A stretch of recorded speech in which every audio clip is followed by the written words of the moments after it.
Welcome to Module 4 for the Principles of Leadership course.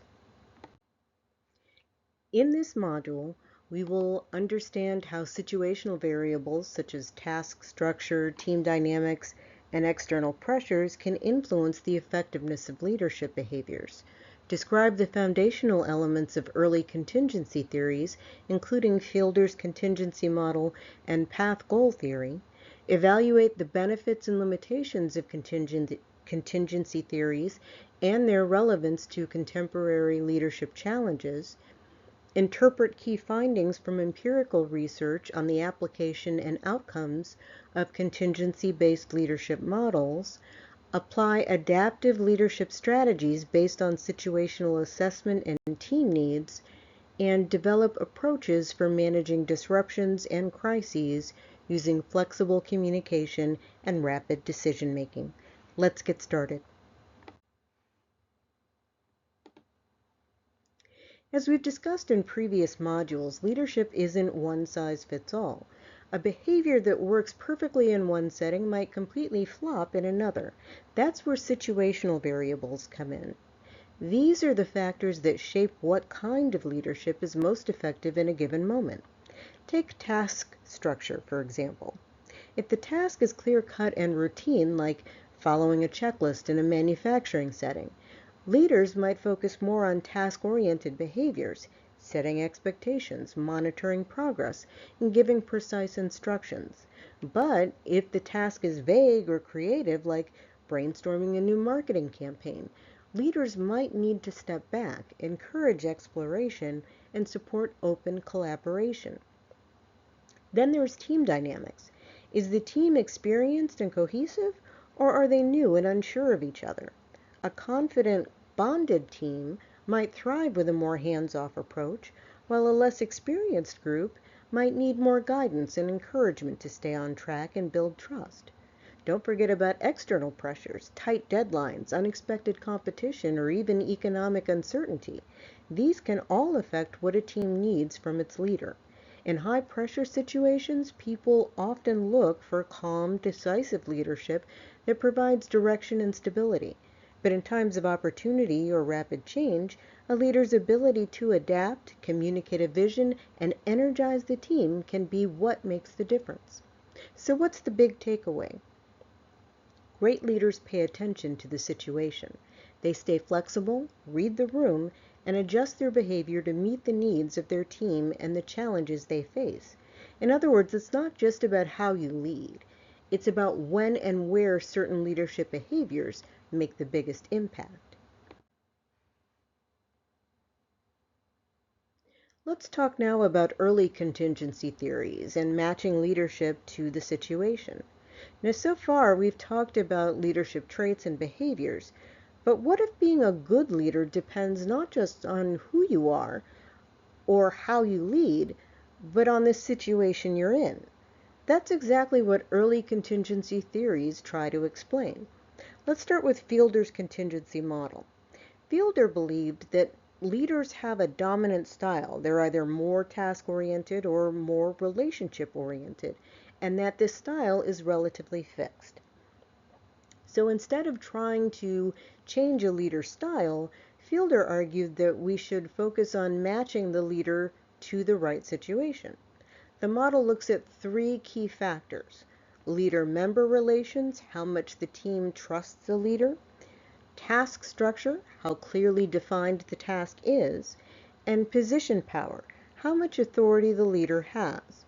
When all three factors are strong, like in a well-structured environment with loyal followers and strong authority, a task-oriented leader tends to be most effective. But when things are more uncertain or chaotic, a relationship-oriented leader might have the edge. The core idea: leadership effectiveness depends on the fit between the leader style and the situation. Now let's talk about path goal theory, which takes a more flexible approach. This theory, developed by Robert House, says that it's the leader's job to clear the path to the goal. Kind of like being a guide on a hike, leaders should remove obstacles, provide support, and make the journey toward success easier for their team. Depending on what the team needs, the leader might shift between different styles. Directive, giving clear instructions. Supportive, offering emotional encouragement. Participative, asking for input. Or achievement-oriented, pushing for high performance. Now, unlike Fielder's model, the path goal theory sees leadership behavior as adaptable. A good leader knows when to give structure, when to offer motivation, and when to get out of the way. Both theories laid important groundwork for modern leadership thinking. They remind us that context matters, and that the best leaders don't just lead, they learn to respond to the situation and the people around them.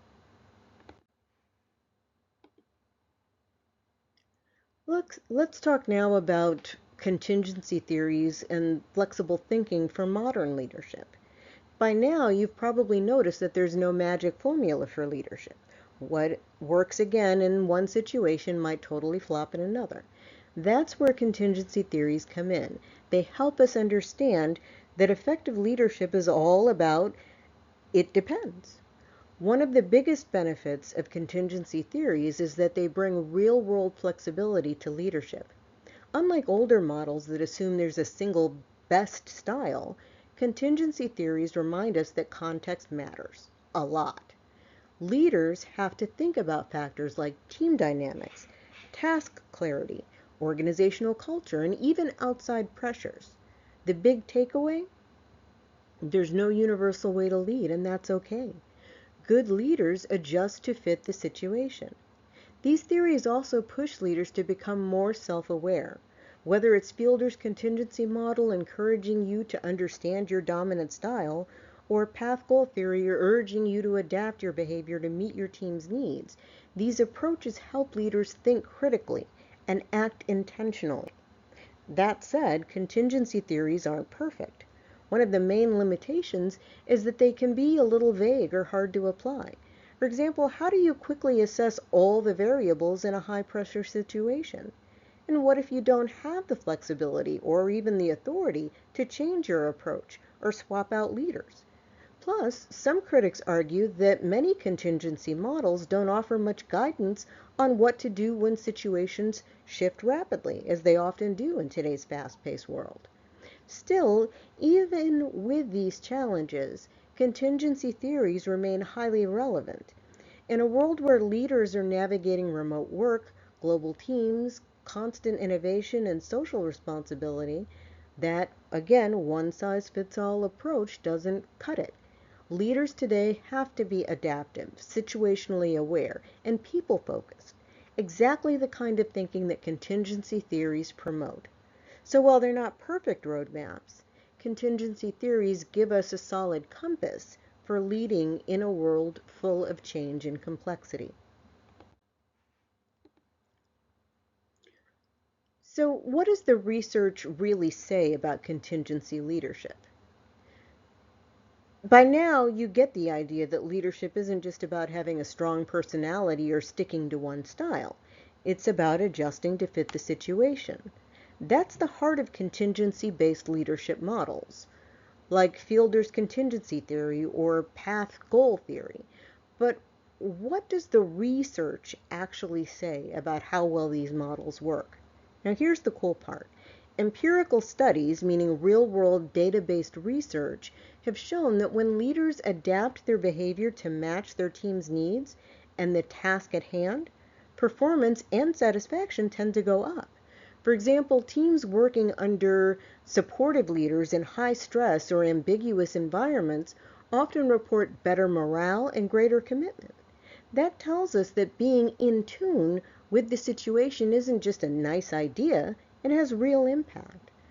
Research also supports the idea that different leadership styles work best in different situations. Fielder's model has been tested in various industries, and the results generally back up his argument. Task-oriented leaders thrive in either very structured or very chaotic environments, while relationship-oriented leaders do better in moderately structured ones. So the idea of matching leadership style to context does hold water, but it's not all smooth sailing. Studies have also pointed out a few limitations of contingency theory. For one, it's not always easy to accurately assess a situation, especially in fast-moving workplaces. Plus, some research suggests that leaders don't always adapt as easily as the theory assumes. People often fall back on their default behavior even when it's not the best fit for the situation. Another interesting finding is a lot of successful application of these theories depends on emotional intelligence. Leaders who are more self-aware and better at reading social cues tend to apply contingency thinking more effectively. So it's not just about knowing the model, it's about having the people skills to use it. Bottom line, the research supports contingency-based leadership models, but it also reminds us that real-world leadership is, as I've said before, messy. Success depends not just on knowing what to do, but on having the flexibility, awareness, and communication skills to actually do it. Let's talk about leading with flexibility and making leadership fit the moment. I mean, no two leadership situations are exactly the same. One day your team might be motivated and cruising through a project. The next, you're dealing with missed deadlines, confusion, and tension in the group. That's where adaptive leadership really shines. Adaptive leadership is all about being flexible, reading the room, understanding what's going on beneath the surface, and responding in a way that helps your team succeed. It's not about having all the answers or sticking to one style. It's about adjusting your approach based on the situation and the people you're leading. Let's say your team is facing a brand new challenge, something unfamiliar and maybe a little overwhelming. An adaptive leader might step in with more structure, clear guidance, and a steady presence to keep everyone on track. But if the team is experienced and things are going smoothly, that same leader might step back, encouraging more autonomy and collaboration. It's all about matching your behavior to what the team needs at that moment. And here's the key. Before you can adapt, you need to assess the situation. That means paying attention to things like the complexity and urgency of the task, the team's experience level and confidence, external pressures like tight deadlines or stakeholder expectations, emotional or interpersonal dynamics within the group. When leaders take time to understand these factors, they're in a better position to choose the right strategy, whether that means being directive, supportive, hands-off, or somewhere in between. Research shows that adaptive leadership leads to better problem solving, stronger team engagement, and greater innovation. Why? Because teams feel like their leader gets it. They're not stuck using that one-size-fits-all methodology. They're leading with them, not just over them. In today's society, adaptability isn't just, again, a nice skill to have, it's essential. And great leaders don't just react, they observe, think critically, and adjust. That's the power of adaptive leadership. Now, we have to understand that there are times when there are going to be disruptions or crises. So when things go sideways, leading through those disruptions and crises is a real skill. Things don't always go according to plan. Whether it's a global pandemic, a sudden technology failure, or an unexpected team conflict, disruptions are bound to happen. The question isn't if a leader will face a crisis, it's how they'll respond when it happens. And that's where strong leadership really steps into the spotlight. Leading through a crisis requires a blend of flexibility, clear communication, and fast but thoughtful decision making. And no, you don't need to have all the answers right away, but what you do need is the ability to stay calm, focused, and open-minded when pressure is high.